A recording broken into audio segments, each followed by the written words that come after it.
प्रारंभ के सभी दर्शकों को मेरा नमस्कार। मेरा नाम है संदीप आर के सिंह। धुरंधर फिल्म में कोई कमी न पाने के कारण उसके नैरेटिव पर सवाल उठाए जा रहे हैं और बार बार उसको एक प्रोपेगेंडा फिल्म कहा जा रहा है। किन लोगों द्वारा? जो सदैव से प्रोपेगेंडा फिल्म्स करते रहे हैं, उनका समर्थन करते रहे हैं और पाकिस्तान के साथ जिनके बड़े अच्छे संबंध रहे हैं। तो अभी एक बात और आई कि भाई 2014 से पहले कोई प्रोपेगेंडा फिल्म नहीं बनती थी। तो मैंने सोचा थोड़ी सी कुछ जानकारी तो थी, हमने भी जीवन जिया है, कई फिल्में देख रखी हैं, याद भी आया कि अरे पहले भी प्रोपेगेंडा हुआ करता था। और बॉलीवुड का सबसे बड़ा स्टार सो कॉल्ड, उसकी फिल्मों में कितना प्रोपेगेंडा था, वो खुद कितना अपनी रियल लाइफ में प्रोपेगेंडा करता था और किस प्रकार की झूठी कहानियां हम लोग को परोसता था। आइए जरा देखते हैं। बॉलीवुड का सबसे बड़ा स्टार शाहरुख खान। होता क्या है कि एक आदमी का या किसी समाज का उसका चरित्र, असल चरित्र तब दिखता है जब वो या तो अपनी सफलता के पीक पर हो, या जब उसके पास बहुत पैसे आ गए हों, या जब वो एकदम ही गरीब हो, उसके पास कोई सफलता ना हो। तो इस समय में, ऐसे समयों में इनका चरित्र निकल कर आता है। अभी इस एसआरके की बात शुरू करने से पहले एक छोटा सा आपको उदाहरण देता हूं। अफगानिस्तान में इस्लाम की हालत खराब है, वहां के लोगों की हालत खराब है, पैसा नहीं है। बाकी सिर्फ अमेरिका का ही बात नहीं है, जब से तालिबान आया है उसने अमेरिका के आने से पहले ही पूरे देश की ऐसी की तैसी कर दी थी। ठीक है, तो गरीबी में इस्लाम का क्या चरित्र है? तालिबान की हरकतें देखिए आप। सऊदी और दुबई, यूएई और बाकी इत्यादि के पास जब पैसा आ गया, भरपूर पैसा आ गया, पहले टेंट में रहते थे, अचानक से पैसा आ गया तो आपने 50 साल में देखा कि उन्होंने क्या किया। तो उन्होंने भी पैसा कहाँ फंड किया?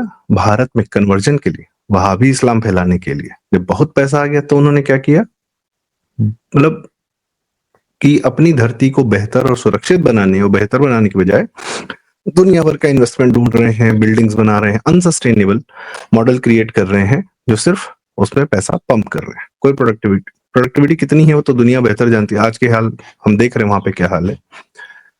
जब बहुत पैसा आ जाता है तब भी चरित्र ही दिखता है। तीसरा, जब सफलता आ जाती है, बहुत ज्यादा पावर आ जाता है, तब चरित्र दिखता है। लोग कहते हैं भारत में इन्होंने रूल किया, चलो मान लेते हैं रूल किया।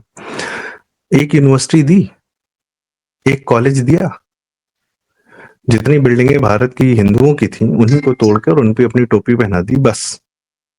कुछ प्रोडक्टिव किया, पूरे भारत की इकोनॉमी की ऐसी की तैसी कर दी इन लोगों ने। यह है चरित्र।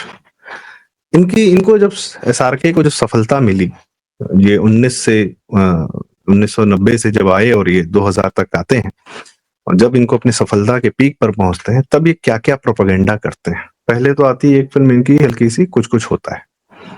कुछ कुछ होता में है इनकी बेटी जो है, ये हिंदू है, माँ भी हिंदू है, पूजा पाठ करती है, पूजा पाठ का मजाक उड़ाया जा रहा है, और बेटी को जो है अपनी एक विश पूरी करनी है तो वो नमाज पढ़ने बैठ जाती है। खैर, वो एक छोटा सा प्रोपेगेंडा। आते हैं इनकी पहली जो फिल्म थी रेड चिलीज प्रोडक्शन की।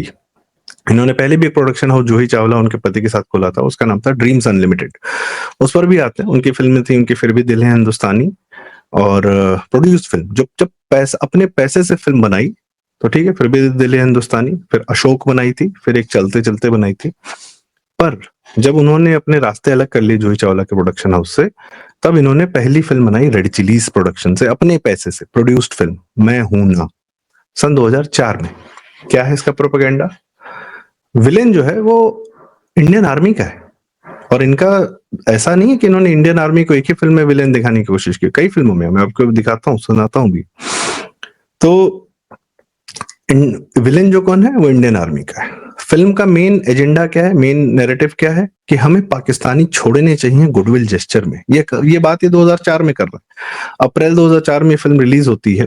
उसको तब तक जो है वाजपेयी जी का कार्यकाल खत्म हो जाता है, और उसके बाद शुरू होता है कार्यकाल सोनिया गांधी का।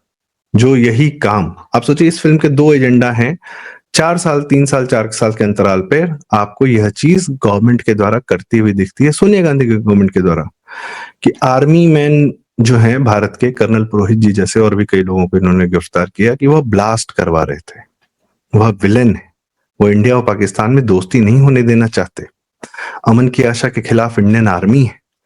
यह नैरेटिव ये फिल्म में दिखाया जा रहा है 2004 में, और पुश कब किया जा रहा है एक्चुअल लाइफ में? 2007-8 में, बहुत ब्रूटल तरीके से। दूसरा क्या है कि गुडविल जेस्चर के नाम पे आतंकवादी या लोग रिलीज किए जाने चाहिए।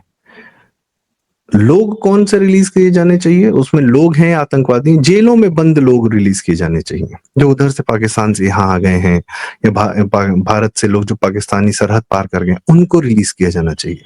तो मतलब भारतीय जेल में बंद पाकिस्तानियों को रिलीज किया जाना चाहिए, यह बात कही जाती। टेररिस्ट छोड़े हैं सोनिया गांधी ने इंसानों, मासूम इंसानों के नाम पर 2010 में, जब 2009 का चुनाव जीत गई है उसके बाद तुरंत, वो भी 2008 के 26/11 और तमाम बॉम्ब ब्लास्ट्स के बाद गुडविल जेस्चर में शुरुआत कहां से होती है? इस फिल्म से। दूसरी, हेराम कमल हासन जो आजकल क्रिप्टो क्रिश्चियन हुए घूम रहे हैं, पूरा एंटी हिंदू प्रोपेगेंडा चला रहे हैं, एंटी भारत प्रोपेगेंडा चला रहा है, उसकी बनाई हुई फिल्म थी ये। और इस फिल्म को ड्रीम्स अनलिमिटेड, जो मैंने आपको बताया, उसने हिंदी सर्कल्स में डिस्ट्रीब्यूट किया था। फिल्म का क्या है? कमल हासन है, वह एक क्या कहते हैं, 1947 से पहले के रिवॉल्यूशनरी हैं। वह गांधी जी को गोली मारने जा रहे हैं, पर मार दी गोडसे ने। दंगों में क्या हुआ कि शाहरुख खान जो एक मुसलमान का रोल प्ले कर रहे हैं, उन्होंने कमल हसन को बचाया और कमल हसन का दिल पिघल गया दंगों के बाद भी। और कमल हसन का नाम राम है, वह हिंदू है, और कमल हसन और ये मिलके फिर मुसलमानों को बचाते हैं हिंदू मॉब से, और अंत में कमल हसन गांधीयन हो जाता है और जीवन भर गांधी की फिलॉसफी पे जीता है। ये है फिल्म। फ्लॉप हो गई थी वो एक अलग बात है, लेकिन बनाई थी और डिस्ट्रीब्यूट भी की थी शाहरुख खान। वीर ज़ारा, आप कहेंगे वीर ज़ारा का क्या प्रोपेगेंडा है? फिल्म का टाइमिंग देखिए, 2004, कारगिल हो चुका है। कारगिल में सबको पता है कि हमारे जो सेना के लोग थे और एयरफोर्स के लोग थे, किस प्रकार से पाकिस्तानियों ने कैप्चर किया था उनको और उनके साथ क्या व्यवहार किया था, मैं बताता हूँ। पोस्टमार्टम जब बॉडीज आई थी उनकी, सौरभ कालिया और कुछ लोगों की, नचिकेत भी थे एक उनमें से, और टॉर्चर किया था, तो भारतीय सेना के लोगों के साथ जो उनके शरीर पर सिगरेट के बर्न्स थे, सिगरेट से जलाया गया था, कान के पर्दे फट चुके थे, हॉट रॉड्स मतलब लोहे के सलिए, गर्म सलिए से कान के पर्दे फाड़े गए थे, दांत जबड़ा टूटा हुआ था, हड्डियां टूटी हुई थी, खोपड़ी टूटी हुई थी, आंखों को फोड़ दिया गया था, ये काटे होंठ काटे हुए थे, लिम्स काटे हुए थे, और इस तरीके से सर में गोली मारी गई थी। ये किया था 1999 से 2004 के बीच में पाकिस्तानियों ने भारतीय सेना के अधिकारियों के साथ। धुरंधर फिल्म में एक डायलॉग है, मेजर इकबाल बोलता है कि मैंने मुशर्रफ के टेबल पर एक भारतीय सैनिक का सर रखा था। वो सच बात है, आप उसकी ताकीद गूगल से कर सकते हैं। जो आईएसआई का या जो भी मेजर इकबाल था जिसने प्ले, जो एक्चुअल रोल है जिसका, उसने यह कार्य किया था। मुशर्रफ की टाइमिंग क्या थी? 99 से 2004। फिल्म में वीर ज़ारा क्या में क्या दिखाया गया है कि एक एयरफोर्स का भारतीय सेना का अधिकारी जो शाहरुख खान प्ले करता है, वह पाकिस्तान में पहुंच जाता है प्यार के चक्कर में, प्रीति जिंटा के चक्कर में, और जेल में उसको बहुत आसानी से, बहुत आराम से, प्यार से रखा गया है। बीसियों साल वो जेल में गुजारता है पाकिस्तान में, और पाकिस्तान की एक लॉयर है, वह उसका केस लड़ती है और वह इंश्योर करती है कि वह हिंदुस्तानी सैनिक सही सलामत वापस भारत आ जाए। बूढ़ा होकर आता है, शरीर पर कोई दाग नहीं, कोई टॉर्चर नहीं, कुछ नहीं। असली कहानी क्या है, बताया क्या जा रहा है? और इसमें जो है ये यशराज पिक्चर्स वाले जो आदित्य चोपड़ा है, जिसने ये स्पाई यूनिवर्स बनाया है, जिसमें खाली जो आप लोग को पता ही है कि किस प्रकार से आईएसआई को बहुत मासूम दिखाया जा रहा है, उनके पिताजी ने अपनी पिक्चर बनाई थी। इनका सेकुलरिज्म गया नहीं था, ये भाग के पाकिस्तान से ही आए थे, ये इनके बड़े भाई बी आर चोपड़ा सब लोग, पर वो इन्हीं के सेकुलरिज्म ने पाकिस्तान में सारे हिंदुओं को कन्वर्ट कराया। हमारे यहाँ भी अभी सेकुलरिज्म गया नहीं है। तो ये वो लोग हैं, सफलता मिलने पर क्या चरित्र है सेकुलरिज्म का। चक दे इंडिया, सबको पता है, 2007। मीर रंजन नेगी का असल जो इंसान थे, जिनके जीवन पर एक कहानी थी, उनका धर्म परिवर्तन करा दिया गया, मजहबी बना दिया गया फिल्म में। और प्रोपेगेंडा क्या है? इस्लाम तो अच्छा है, मुसलमान अच्छे हैं, हिंदुओं की गलती है कि हिंदू इनको गद्दार बोलता है, तो हिंदू अपनी गलती माने। फिल्म का ये मैसेज बनाई किसने? मुसलमान शिमित अमीन ने, ठीक है। फिर प्रोड्यूस किसने की? यशराज चोपड़ा, वाईआरएफ वाले। सबसे शानदार ये पिक्चर है भाई, माय नेम इज खान। 2010 में आती है। अमेरिका में 9/11 हो चुका है, भारत में कई सारे आतंकवादी घटनाएं हो चुकी हैं। भारत में सन 2008 में न सिर्फ 26/11 मुंबई पर हमला होता है, भाई मुंबई में तो तुम भी थे। रहते हैं ना मुंबई को अपना घर बताते हैं, पता नहीं, लेकिन ये स्वयं 26/11 के दिन ये सलमान खान, आमिर खान लोग कहाँ थे आज तक किसी को नहीं पता चला है, शायद इनको खबर भी हो, नोबडी नोस। खैर, कमिंग बैक टू सन 2008 वो साल था जब जयपुर में ब्लास्ट हुआ, अहमदाबाद में ब्लास्ट हुआ, मुंबई में ट्रेन में भी ब्लास्ट हुआ, लोकल ट्रेन में ब्लास्ट हुआ, सब लोग प्रताड़ित हुए। ठीक है, उसके बावजूद इन ये क्या पिक्चर बना रहा है, फिल्म में एक मुसलमान है रिजवान खान, वो थोड़ा मेंटली चैलेंज्ड है, ठीक है, लेकिन उसने दो काम जरूर किए पूरी पिक्चर में, एक हिंदू औरत से शादी की है, और दूसरा वो भी किससे, मंदिरा राठौड़ खान जो काजोल प्ले करती, हिंदू, वो पागल है मुसलमान, लेकिन दो चीजें बिल्कुल नहीं भूला है, हिंदू लड़की से शादी करना और दूसरा क्या करना कि मुसलमान गलत नहीं, my name is Khan and I am not a terrorist. अब मैं जा रहा हूं ओबामा से मिलने। किस ओबामा से मिलने गया है? ओबामा जिसने सीरिया मिडिल ईस्ट में 22,000 बम मारे, पूरे अरब वर्ल्ड की और इजिप्ट की और सीरिया लीबिया सबको तबाह करके जिस ओबामा ने रख दिया है, उससे मिलने जा रहा है कि sir my name is Khan and I am not a terrorist. ये है इस फिल्म का प्रोपेगेंडा। बनाई किसने? करण जौहर। और फिल्म भारत में नहीं चली थी उतनी, विदेशों में बहुत चली ऐसा बताया जाता है। और इस्लामोफोबिया से ग्रसित है दुनिया, इनसे नहीं ग्रसित है, इस्लामोफोबिया के ना, इस्लाम से नहीं प्रताड़ित है दुनिया, इस्लामोफोबिया से प्रताड़ित है। ये इस पिक्चर का मूल मंत्र था। शौर्य, मैं आपको एक शौर्य फिल्म को लोग कहेंगे कि ब्रिगेडियर रुद्र प्रताप जी थे, शाहरुख खान तो पिक्चर में थे ही नहीं। शाहरुख खान ने इस फिल्म में अपनी आवाज दी थी, और आखिरी में शौर्य की एक कविता कि शौर्य क्या है, शौर्य शब्द किससे जोड़ते हैं? भारतीय सेना के पराक्रम से। शुद्ध हिंदी का शब्द है, अद्भुत शब्द है, बहुत शानदार इसके अर्थ हैं, और देखिए इसके अर्थ का अनर्थ शाहरुख खान कैसे करता है। शौर्य क्या है? थरथराती इस धरती को रोकती फौजियों की एक पलटन का शौर्य, या सहमे से आसमान को चीरता हुआ बंदूकों की सलामी का शौर्य। शौर्य क्या है? हरी वर्दी पर चमकते हुए चंद पीतल के सितारे, या सरहद का नाम देकर अनदेखी कुछ लकीरों की नुमाइश। शौर्य क्या है? दूर उड़ते खामोश परिंदे को गोलियों से भून देने का एहसास, या शोरों की बरसात से पल भर में एक शहर को शमशान बना देने का एहसास। चलिए, कविता बहुत लंबी है, शौर्य शाहरुख खान वॉइस ओवर करके आप सर्च करेंगे तो मिल जाएगा। भारतीय सेना के जो सीने पर मेडल है वो चंद पीतल के कुछ वो हैं, उसके लिए जो सेना जो कार्य करती है वह क्या है? वो शौर्य है क्या? ये सवाल है, इसका जवाब क्या है अंत में सुन लीजिएगा। और ये फिल्म किस प्रकार से भारतीय सेना को ही गलत दिखाने का, एंटी इस्लामिक दिखाने का पूरा प्रोपेगेंडा थी ये फिल्म। और अमेरिका की एक फिल्म फ्यू गुड मेन से पूरी तरह इंस्पायर्ड थी, उसको डाल दिया था इन्होंने हिंदुओं पर, और कि भारतीय सेना में ऐसे ब्रिगेडियर और कर्नल हैं जो पूरी तरह कश्मीर पे कब्जा किए हुए हैं। किसका नैरेटिव था ये? यासीन मलिक और टेररिस्ट और गिलानी और उन लोगों का था। क्या नैरेटिव दिखा रही थी फिल्म, क्या दिखाना चाहती थी? खैर, पिक्चर ही पलट गई। इनका भाग्य, दुर्भाग्य कि के मेनन के आखिरी के 10 सीन ने ही सारा चैप्टर क्लोज कर दिया।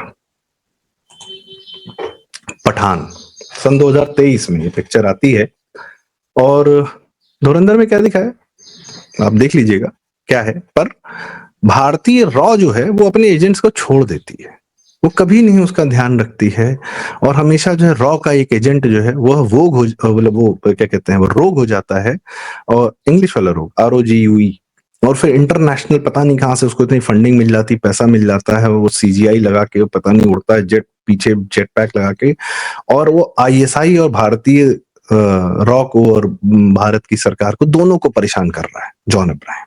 ठीक है, वो है क्या? हिंदू नाम है। ठीक, खैर ISI भी प्रताड़ित है इस्लाम से, सॉरी आतंकवाद से। ये नैरेटिव कौन प्रस्तुत कर रहा है? शाहरुख खान की पिक्चर है पठान 2023। किसने प्रोड्यूस की? आदित्य चोपड़ा, यशराज, जिसके पूरे नैरेटिव की धुरंधर ने ऐसी की तैसी कर दी। पर शाहरुख खान, अच्छा ये इनकी कमबैक फिल्म थी भाई, ये इनकी कमबैक फिल्म थी, बहुत साल फ्लॉप हुए उसके बाद ये आए, ठीक है। जवान, जवान ये 2000 भी मेरे ख्याल से 2023 की ही फिल्म है, सॉरी 2027 गलती से लिखा हुआ, 2023 की ही फिल्म है, उसी साल आई थी। पहला क्या डायलॉग था इस पिक्चर में? बेटे को हाथ लगाने से पहले बाप से बात कर। डायलॉग किसको बोला गया था? जो इनके ड्रग के जो इंस्पेक्टर थे समीर वानखेड़े, जिन्होंने इनके लड़के को गिरफ्तार किया था, उसके लिए डायलॉग दिया गया था। खैर, दूसरा फिल्म में और प्रोपेगेंडा क्या है? फिल्म में 3 हिस्से हैं, 3 कहानी है, 3 लोगों की बैक स्टोरी है। एक कि बैंक लोन दिए जा रहे हैं, गरीबों से जो है उनका घर छीना, जमीन छीना जा रहा है, बैंक के अधिकारी आ रहे हैं छीनने के लिए, और अमीरों को लोन दिया जा रहा है। ये काम तो कांग्रेस करती थी, पर पिक्चर कब बनी है? 2023 में। क्यों? प्रोपेगेंडा। जबकि मुद्रा स्कीम का सक्सेस सबको पता है कि कितने गरीब लोगों को, कितने लोगों को लोन्स मिले हैं बैंक की तरफ से, पहली बार खाते खुले, डीबीटी गया, सरकार का सारा पैसा उनके अकाउंट में गया। पर प्रोपेगेंडा क्या है? कि बैंक के अधिकारी गरीबों की जमीन छीन रहे हैं क्योंकि लोन नहीं चुका पाए। किसका प्रोपेगेंडा चला रहा है? कांग्रेस का। कर्ज माफी वाला सन 2009 वाला जो था, 2008 में पूरे देश की ऐसी तैसी करके सोनिया गांधी ने वो एक शिकूफा छोड़ा, 60,000 करोड़ रुपया लोन माफ कर दिया, उस पर 2009 में वापस आ गई। उसी की अब क्या कहा जाए, क्या कर रहा था। दूसरा क्या है? डॉक्टर कफील खान गोरखपुर वाला केस याद है? 2017 में जापानीज इंसेफेलाइटिस में 70 से 80 बच्चे मर गए थे, और उससे पहले योगी जी के आने से पहले उस इलाके में सैकड़ों बच्चे हर साल, हजारों बच्चे हर साल मरते थे। पिछले 3 साल में एक किसी की भी मृत्यु जापानीज इंसेफेलाइटिस से नहीं हुई है। योगी सरकार की सबसे बड़ी सफलता है। डॉक्टर कफील खान जो पकड़ाया था, जो ऑक्सीजन सिलेंडर रख के बैठा था और जो कर रहा था, उसके केस को प्रोपेगेंडा बनाकर इन्होंने इस फिल्म में प्रस्तुत किया सान्या मल्होत्रा को, कि वो डॉक्टर है, वो तो मदद करना चाह रही है, पर सरकार ने उसी को गिरफ्तार कर लिया है। और डॉक्टर कफील खान ने अपने फेसबुक पे, अपने ट्विटर पे शाहरुख खान को बकायदा धन्यवाद देते हुए ट्विटर पोस्ट सब कर रखा था कि बस एक बार आपसे मिलने की तमन्ना, आपने मेरी कहानी कह दी। आज भी anti Yogi, anti BJP, anti Hindu, anti सब प्रोपेगेंडा भारत चला रहा है। डॉक्टर कफील खान खुल के चल रहा है। तीसरा कहानी का प्लॉट क्या था? ईवीएम चोरी हो रही है, वोट, इलेक्शन चोरी हो रहा है, वोट चोरी हो रही है। किसका डायलॉग है? राहुल गांधी का। जवान 2023। फिर 2024 में क्या हुआ? चुनाव आने वाले थे। रईस 2017 की फिल्म है। यह फिल्म रेड चिलीज ने खुद प्रोड्यूस की है। इस बंदे ने सिर्फ एक्टिंग नहीं की है, प्रोड्यूस भी किया है इस पिक्चर को। जहां पैसा लगाया जाता है, अपना अपना नाम दिया जाता है, अपने प्रोडक्शन से निकाला जाता है। आप सोचिए उसके कंटेंट में कितना कमिटमेंट है इसका। कौन बना रहा है? राहुल ढोलकिया। राहुल ढोलकिया की पहली पिक्चर कौन सी थी? फिराक, सॉरी परजानिया। फिराक तो नंदिता दास ने बनाई थी। परजानिया क्या दिखाया गया था? हिंदू ही दोषी है गुजरात राइट्स का। नहीं चल रहा था 2002 से 2014 तक का ये पूरा प्रोपेगेंडा, ठीक है। रही तो राहुल ढोलकिया ने परजानिया बहुत पहले बनाई थी, नेशनल अवार्ड मिला था उस समय उसको, मतलब सारिका को, नसीरुद्दीन शाह उसमें थे, इत्यादि इत्यादि। खैर, तो राहुल ढोलकिया का ये प्रोपेगेंडा आपको दिखा। उसने कौन उस जैसे उसने एक और संजय दत्त के साथ पिक्चर बनाई थी कश्मीर पर, वहां भी मुसलमानों को ही प्रताड़ित दिखाया था, लम्हा या पता नहीं क्या नाम था उस पिक्चर का। तीसरी ये बनाई रईस, शाहरुख खान ने प्रोड्यूस की, डायरेक्ट की। राहुल ढोलकिया जैसे आदमी को उठा के जो है उसने डायरेक्ट वो कर दिया, सीधे डायरेक्टर बना दिया कि हमारे प्रोडक्शन हाउस से तुम डायरेक्शन करो। फिल्म का प्रोपेगेंडा फिल्म किस पे बनी है? लतीफ पर। लतीफ कौन? जैसे यूपी का मुख्तार और अतीक, वैसे गुजरात का प्री मोदी एरा का 1960-70s का असल जो अंडरवर्ल्ड और दारू की स्मगलिंग करने वाला वह सब जो है लतीफ था। उसका पिक्चर में नाम इन्होंने रईस कर दिया। और क्या दिखा रहे हैं? कि वह बर्बाद हो रहा था, इसलिए उसने एक आखिरी काम लिया, वो सोने की स्मगलिंग कर रहा था। मूसा भाई ने जो उससे सोने की स्मगलिंग कराई, लेकिन उफ, रईस को ये बाद में पता चला कि वो उसने तो सामान में तो एक्सप्लोजिव थे जो भारत को ब्लास्ट करने के लिए लाए गए थे, और रईस ने वो इंस्पेक्टर मजूमदार के साथ मिलकर मूसा भाई को पकड़वा दिया। प्रोपेगेंडा, ठीक। और अभी हाँ, मोहब्बतें कभी खुशी कभी गम, कुछ कुछ होता है इत्यादि में बाप गलत है। एक तो मोहब्बत, चलो कभी खुशी कभी गम में क्या था? बाप गलत है। बाप ने ये अपने बड़े बेटे, अपने बेटे से कह दिया कि बेटा गरीब घर में मत शादी करना, प्यार के चक्कर में क्या है, और बाप अंत में माफी मांगेगा। ये एजेंडा आज से नहीं चल रहा, बहुत पहले से चल रहा है। खैर, ये भी पुश ही किया इन्होंने। सबसे महंगी फिल्म थी कभी खुशी कभी गम अपने समय की। दूसरा, मोहब्बतें में गुरुकुल दिखाया गया है। गुरुकुल शब्द का वो मतलब प्रतिष्ठा, परंपरा, अनुशासन, ऐसा मजाक उड़ाया गया इन चारों शब्दों का, इन चारों के अर्थों का, कि आप लोग फिर मूवी देखेंगे आपको समझ में आ जाएगा। स्वच्छंद होना चाहिए बच्चों को, स्कूल स्टूडेंट्स को स्वच्छंद होना चाहिए। कैसा होना चाहिए? स्टूडेंट ऑफ द ईयर जैसी पिक्चर में जैसे इस बच्चे दिखाए जाते हैं वैसा होना चाहिए। तो आजकल वामपंथों की एक यूनिवर्सिटी है जेएनयू थी, और एक आपकी अशोका यूनिवर्सिटी प्राइवेट यूनिवर्सिटी, वैसा होना चाहिए कॉलेजेस। पढ़ लिख के क्या निकलेंगे पता नहीं, पर होना वही स्वच्छंद होना चाहिए। काम धंधा जो माँ बाप ने सिखाया कि बेटा पढ़ाई लिखाई पे ध्यान दे लो, कुछ बन जाओ, वो नहीं, स्वच्छंद होना चाहिए। क्या मजाक उड़ाया, कैसे किया, वो तो आप लोग देख ही रहे हैं। बाकी कुछ कुछ होता है कि बता ही दिया। अच्छा, माँ बाप को माफी भी मांग लेनी चाहिए बच्चों से अगर गलत है तो, बच्चों को नहीं मांगनी चाहिए। खैर, ये चल रहा है, ये इनका शुरू से ये सब चल रहा है। खैर, नेटफ्लिक्स ने जब पहली बार रेड चिलीज को पैसा दिया कि हमारे लिए एक सीरीज बनाओ तुम, तो नेटफ्लिक्स ने सबसे पहली सीरीज बनाई, एक्टर था उसमें Imran Hashmi, Bard of Blood. Bard of Blood किसकी किताब पे बेस्ड थी? आतिश तशीर, जो anti BJP anti Bharat agenda चला रहा है, एक जर्नलिस्ट रही है यहाँ की, बड़ी सेकुलर लुटियंस वाली, तवलीन सिंह, उनका पुत्र है। अब शादी ब्याह नहीं हुआ था, पाकिस्तान के गवर्नर थे सलमान तासीर, उन दोनों के आपस में जो संबंध थे, उनसे पुत्र हुआ आतिश तसीर। और आतिश तसीर को OCI card government of India ने कैंसिल कर दिया क्योंकि वो दुनिया भर में एंटी भारत एजेंडा चला रहा था। उसकी जो किताब थी उसको लेकर उन्होंने बार्ड ऑफ ब्लड बनाई। और ये पहले ही बता रहे थे कि अरे भारत का तो बलूचिस्तान में रोल है, इत्यादि इत्यादि, पता नहीं क्या, कि भारत ने पाकिस्तान में आतंकवाद फैला रखा है, इस किताब का यह प्रोपेगेंडा था। तो रेड चिलीज को जब नेटफ्लिक्स ने पहली सीरीज बनाने के लिए दी तो क्या दिया, क्या बनाया इन्होंने? Bard of Blood. ठीक। बाकी बैड्स ऑफ बॉलीवुड, जो उनके बेटे ने डायरेक्ट की है, बहुत पैसा और सारे एक्टर्स और वो बॉबी देओल इत्यादि सबको लगा के, इसमें तो समीर वानखेड़े का बकायदा कैरिकेचर बना के एक आदमी को वैसे प्रस्तुत करके, भारत बंबई में जितना ड्रग्स पर हमला हो रहा है या ड्रग्स रोकने का प्रयास किया जा रहा है, उसका मजाक उड़ा के रख दिया। किसने? एसआरके और उसके लड़के ने। लड़के की पहली फिल्म है भाई, डायरेक्ट किया है। रियल लाइफ के इनके क्या एजेंडा प्रोपेगेंडा रहे हैं? पाकिस्तानी चाहिए हमको आईपीएल में, चाहे जो हो जाए, चाहे 26-11 हो गया हो, चाहे कुछ भी होगा, क्योंकि ये कलकत्ता के वो है ना IPL owner, Calcutta night Riders है। वेस्ट बंगाल का ब्रांड एम्बेसडर रहा है ये आदमी, एसआरके। वहां कितने हिंदू मरे, आज तक इस पे एक शब्द नहीं बोला है। वेस्ट बंगाल सरकार का ब्रांड एम्बेसडर रहा है। जैसे गुजरात सरकार ने अमिताभ बच्चन जी को बनाया था अपना ब्रांड एम्बेसडर, और फिर रण ऑफ कच्छ और वहां पे टूरिज्म प्रमोट करने के लिए वीडियोस बने थे। वेस्ट बंगाल सरकार ने इसको ब्रांड एम्बेसडर बना लिया और इसने कोलकाता नाइट राइडर्स को वहां पर स्थापित कर दिया। अब कभी वेस्ट बंगाल का कोई टूरिज्म प्रमोट किया हो ऐसा मुझे ध्यान नहीं आता है। बाकी वहां हिंदुओं की कितनी हत्याएं हुई हैं, क्या क्या हुआ है, उस पर एक शब्द कभी बोला नहीं गया इनसे। खैर, ये तो राम जन्मभूमि पर भी बधाई नहीं दी है, अभी धुरंधर रिलीज हुई है तो उस पर भी बधाई नहीं दी है। बॉलीवुड की इन्होंने ऐसी तैसी करा दी थी, एक से एक फ्लॉप फिल्में देकर, जबरदस्ती का कलेक्शन दिखाकर, लेकिन जब असली पिक्चर आ रही है हिट होने के लिए तो उसको एक शब्द की बधाई अभी तक नहीं दी गई है। खैर, हिंदू के त्योहारों पर नहीं।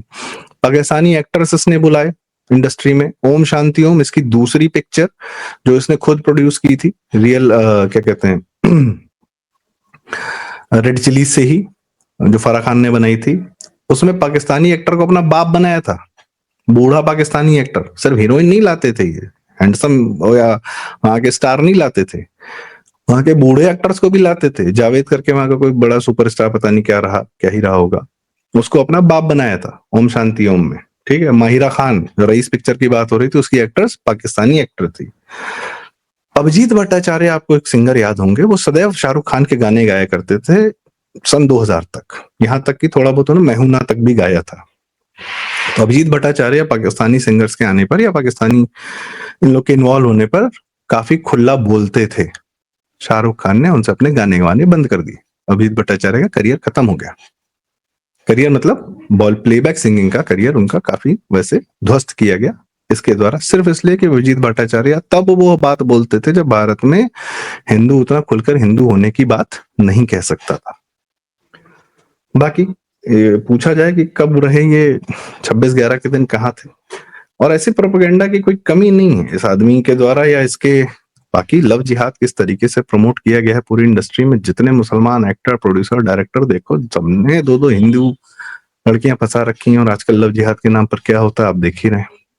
कुंभ में एक सौंदर्य की प्रतिमूर्ति, बेटी बहन हम लोग की घेर के मुसलमान फंसा ले गया, इन लोग का ही किया धरा है। धुरंधर आने से कम इनका जो पिछले 20, 30, 40 साल का बनाया वो सेकुलरिज्म था, वो मवाद तो कई लोगों के मन से बह गया है, पर हैं अभी कुछ लोग, चलेगा, कोई बात नहीं, देखते हैं। तो इसी के साथ आज की चर्चा का समापन करते हैं। यह था शाहरुख खान, जो कि बॉलीवुड के जिसको देखो कहता अरे शाहरुख खान बहुत इंटेलिजेंट है, बहुत इंटेलिजेंट है, सारी फिल्मों में उसकी इंटेलिजेंस दिखती है। और दूसरा बताएं एक बात और, मलेशिया ने अपने देश को प्रमोट करने के लिए शाहरुख खान को अपना टूरिज्म एम्बेसडर नियुक्त किया था। मलेशिया कौन सी जगह है जहाँ पे जाकिर खान को आजकल शरण मिली हुई है? मुसलमान कंट्री है। और वो जो पेट्रोनास ट्विन टावर्स बने थे, तो उसके नीचे फिल्म शूट हुई थी कि 1, 2 का 4, उसका डायरेक्टर भी थोड़ा वामपंथी आदमी था। तो मलेशिया से भी पैसा पाए, ठीक है। दुबई से ऑफ कोर्स पैसा आया था सन 2009 में। इनकी तीसरी फिल्म जो थी हैप्पी न्यू ईयर, जो रेड चिलीज ने प्रोड्यूस की थी, वो क्या दिखा रही थी कि दुबई में न्यू ईयर को कैसा होता है। दीपावली पे फिल्में रिलीज करते थे और न्यू ईयर का दुबई दिखाने के लिए वो पिक्चर बनाई गई थी। फिल्म हिट थी फ्लॉप थी पता नहीं, पर वह फंडेड वहीं से थी। तो इस प्रकार से बाकी इनके अभी और कुकर्म बाहर आएंगे, देख ही रहे हैं हम लोग। तो बड़ी लंबी विषय चर्चा होगी पीपीटी के साथ में, पर उम्मीद है कि आप लोग कमेंट्स में अपनी राय हमें जरूर बताएंगे। यदि आपको ये वीडियो उचित लगा हो, सही लगा हो, तो कृपया वीडियो लाइक करें, शेयर करें और चैनल जरूर सब्सक्राइब करें। प्रारंभ हमारा प्रयास रहेगा कि हम और सही जानकारियां कम से कम आपके सामने लाने का प्रयास करते हैं। बहुत बहुत धन्यवाद, नमस्कार, जय श्री राम, नवरात्र की शुभकामनाएं, जय माता दी।